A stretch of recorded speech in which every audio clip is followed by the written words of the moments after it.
My name is Lily Madwhip, and I think my dad is trying to kill me. He put Brussels sprouts on my plate.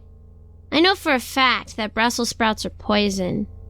Pastor says they're not, but they sure taste like it, I think.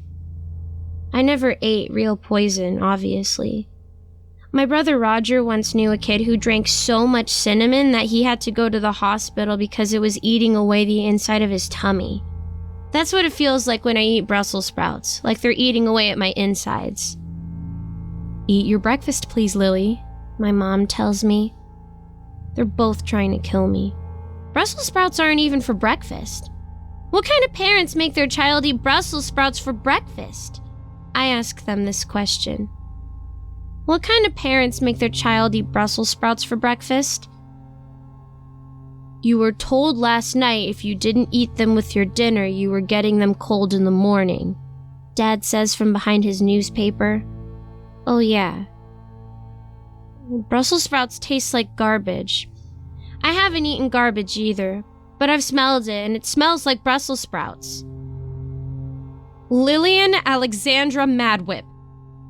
Adults use your middle name when they're trying to make you do things, and somehow it works. Middle names are magic. Anyone who knows yours has power over you. That's probably why some people don't have middle names. The most important people don't even have last names, like Madonna and Jesus and Garfield. Whenever they catch a killer, they tell everyone the person's middle name so that if they escape, anyone who sees them knows how to protect themselves. Dad throws down his newspaper and storms off to his workroom with his coffee. He and Mom had a big fight after Jamal and I found all the dead animals out in the woods the other day. I heard them from my room where I was painting a still life. Dad said things and people around me keep dying and stuff about me being creepy, and Mom said I'm his daughter, so if I'm creepy, I get it from him. Then she got on her phone and called people who came and collected all the dead animals in big garbage bags. There was a whole crew, like 6 people. They had these huge thick gloves on and wore masks like you see doctors wear when they're operating on somebody. One lady had a clipboard and she wrote down every animal they found. There were 23 and a half squirrels. Things got worse when Mom came to tuck me into bed because I'd forgotten to tell her that Whiskers had died. All the yelling and banging of front doors and the van parked on the front lawn and garbage bags, and I didn't remember what started it all until she kissed me goodnight and saw his empty cage. Then everything started right back up again. Except for the van and the people with the garbage bags. I sure hope they don't come back and dig up all my pets. I take the bus to school. Our bus driver's name is Ed. He's been driving buses for 34 years, but not the same bus because buses grow old too. He says his son was in the army and now he works as a layabout. I think that means he's in the circus. I bet he got a job as the guy who shoots trapeze people out of the cannon because he was in the army. At morning recess, I sit on one of the benches by the baseball diamond and watch a bunch of 6th graders play kickball. Jamal is playing with them. His school is down the street and he and a couple other Catholic kids hang out and play with us most mornings because their school starts 15 minutes later. He looks happy for someone who still has nightmares about dead deer and bird banging and screaming at his bedroom window. He's going to kick the ball straight at Tyler O'Neill and it's going to hit Tyler right in the crotch. I'm amused because I get to see it happen twice. Pastor's in my backpack. He tells me I shouldn't laugh at other people's pain, but when Tyler gets hit in the crotch, Pastor agrees that it's a little funny. There's a new girl in our class. Her name is Meredith. Mrs. C.D., that's our teacher, has her stand up in front of the class and introduces her. C.D. stands for Carter Dogbill. She's got 2 last names. That probably makes it harder for other people to have power over her. Unless she's got no middle name. Mrs. C.D. used to be just Mrs. Carter, and then she married someone with the last name Dogbill and just nailed his last name onto the end of hers. Meredith just moved to town. She's real shy because she's got these marks on half her face. She covers them with her hair, but it's easy to see. Jeffrey Baker asks her what happened to her face and gets in trouble. Trouble in our class is these demerit slips you get for doing something wrong. 3 demerit slips in a week, and you get to go talk to the principal, Mr. Longbow. He yells a lot, and his face is always red from yelling. Meredith's face is red, too. Pasher says she's got burns. I wonder if she's a pyromaniac. That's somebody who's crazy about fire. I mean, literally crazy. There was this boy in Roger's grade who was a pyromaniac, and he went camping with his Boy Scout troop, saw a spider in his tent, and tried to kill it with hairspray and a cigarette lighter. He got burns all over his body because the tent caught fire with him inside of it. Mrs. Carter Dogbill asks us all what we say to Meredith, and nobody knows until Hannah Glass guesses, hello? And then we're all like, oh yeah. It was pretty funny nobody knew what Mrs. CD was talking about. I was going to guess sorry you got burned, but I'm not supposed to know that, I think. Mrs. CD makes Meredith sit next to me in the back of the room. Pasher tells me to be very nice because new kids are scared. I was going to be nice anyway. I make sure to blink a lot because I don't want her to think I'm staring at her burns. They make her face look kind of waxy, like a candle. Hi, I'm Lily, I tell her. New kids are the best because I haven't freaked them out yet. I know. I don't know how she knows that.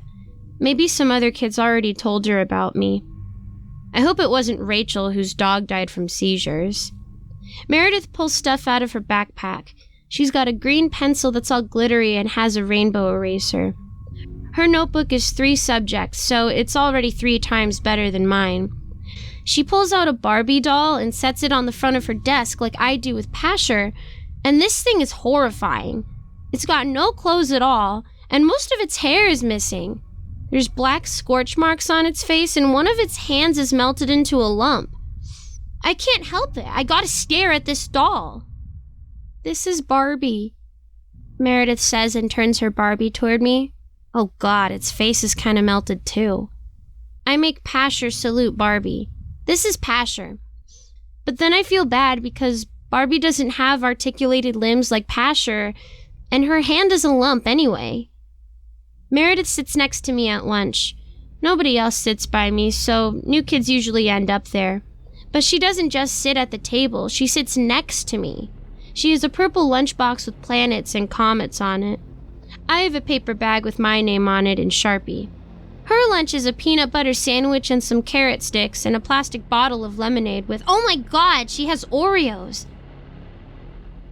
I've got a high C and some blue corn chips and a pepperoni and mustard sandwich. My dad snuck more cold Brussels sprouts into my lunch. I can't tell if it's meant to be a joke or not. I swear he's trying to kill me. Meredith asks permission from the lunch monitor to go use the bathroom, and she leaves her melted Barbie and Oreos with me. Not like I get to keep them, but she says she trusts me to protect them. The moment she's gone, though, her Barbie starts talking. It tells me its name is Nathaniel. I've never met another doll that spoke to me like Pasher does. I ask if it's an angel like Pasher, and it says it is. I wonder if every doll has an angel in it. That would be a lot of angels, but I guess if they run out, God could just make more.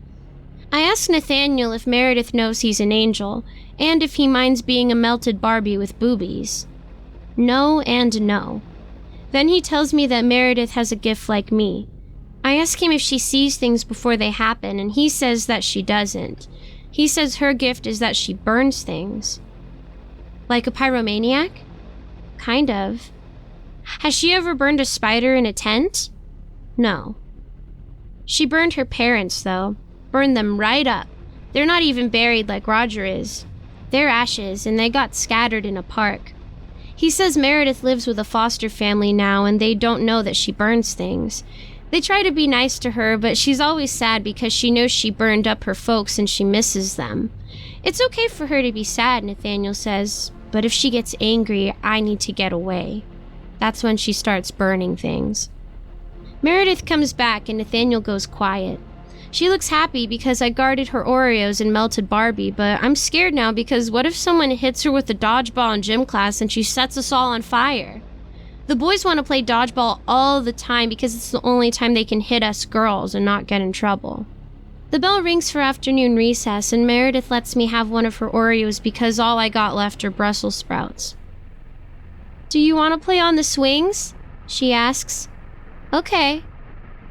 I'm sweating the whole time we're swinging. Out of fear, not because Meredith is hot. I don't know how she burns things. Nathaniel didn't tell me.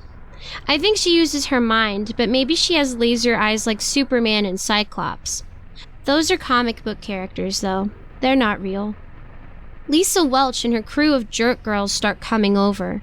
She always looks smug. Probably because she is smug. Her dad is a dentist, so her teeth are always perfect, and she likes to show them off by smiling at everybody, even people she hates, like me. I'm probably going to need braces. I know Lisa and her friends are going to make fun of Meredith because making fun of people who look different is their favorite thing to do after chasing the boys around the baseball diamond when they're trying to play kickball and telling each other stories about stupid stuff their parents bought them, like briar horses and jewelry with their names on it in case they forgot their stupid names. Stupid Lisa Welch and her crew of jerk girls.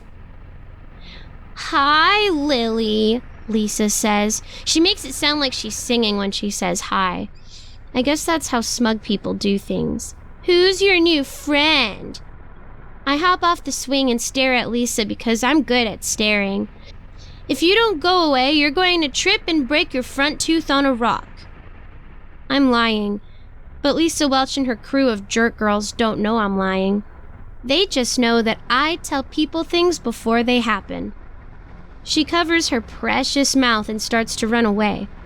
But then she trips and falls on her face, and next thing we all know, she's crying and clutching her face and bleeding from the mouth, and they're all yelling to one of the recess monitors that I put a curse on her. I'm just shocked. "Lily Madwhip put a curse on Lisa," they're crying. Lisa's wailing like a banshee. That's an Irish ghost that screams all the time. I saw one in an episode of Scooby-Doo. Mr. Longbow comes out of nowhere, steaming because he's always red in the face like his brain is boiling or something. I think he has the ability to teleport because he's never there, and then the moment someone breaks a rule, he's suddenly right there. He starts yelling at me. "Lily, did you push Lisa? Come with me, young lady." Meredith hops off her swing. "Lily didn't touch her." "Excuse me?" Mr. Longbow isn't used to kids actually saying things to him besides crying or wetting their pants in pure terror. "Lily just told her to go away and she fell on her own." By then, the crew of jerk girls have hurried off with Lisa Welch and the recess monitor, so none of them refute this. Not that they could. I mean, that is really all I did. I'm still kinda in shock though because I've never had that happen before. I didn't see Lisa fall and break her stupid tooth. I just told her it was going to happen, and it happened, even though I didn't actually think it would. What if I told Mr. Longbow to cluck like a chicken, and he started clucking like a chicken? That makes me giggle. Mr. Longbow notices. He didn't see my thoughts, though, so it's not funny to him. I end up going to his office anyway. He likes paintings of eagles. They're all over his office. I wonder if it's because he's bald, like the eagles. Maybe he wishes he was a bald eagle. I have to tell him again that I didn't touch Lisa Welch. I just told her to go away and she tripped and fell and broke her tooth on her own. I leave out the part where I told her that she'd trip and break her tooth before it happened. Mr. Longbow lets me go, but tells me to stay away from Lisa Welch. I had no intention of hanging out with her anyway. She and her crew of jerk girls all play with their expensive Briar dolls and make fun of Pasture because I got him from a thrift shop and he's an action figure. So what? I bet none of their dolls know anything. When I get back to class, Meredith waves and smiles at me. Nathaniel, her melted Barbie angel, is sitting on her desk. I wave and smile back, but I'm still scared because if I'm going to be friends with Meredith, it feels like being friends with a shark. Maybe the shark likes you, but then maybe the shark is hungry and doesn't care. I hope she doesn't burn me. I spend the rest of school quiet because I'm a little worried about saying things and making them happen. After school, I take the bus home. Pasher tells me I need to be careful around Meredith. Yeah, I know. He tells me there are things I don't know. I know that too. He tells me things are about to get much worse and that he's sorry. I don't know what that means. I get home and Dad is in the backyard. He's dug up most of my pets and he's been filling garbage bags with their remains. He says it's unsanitary to have so many dead things buried in the backyard, and that they probably poisoned the grass, which killed the deer and the rabbit and the 23.5 squirrels and all the voles and moles. But I point out that squirrels eat nuts, not grass, and there were raccoons too. And besides, what about the half a squirrel, Dad? You're going to put my pets back, I tell him. He doesn't. I don't know why it worked on Lisa Welch and not my dad. Instead, he tells me to go do my homework, and that we're having pork chops and asparagus for dinner tonight. Asparagus? I'm telling you, he's trying to kill me.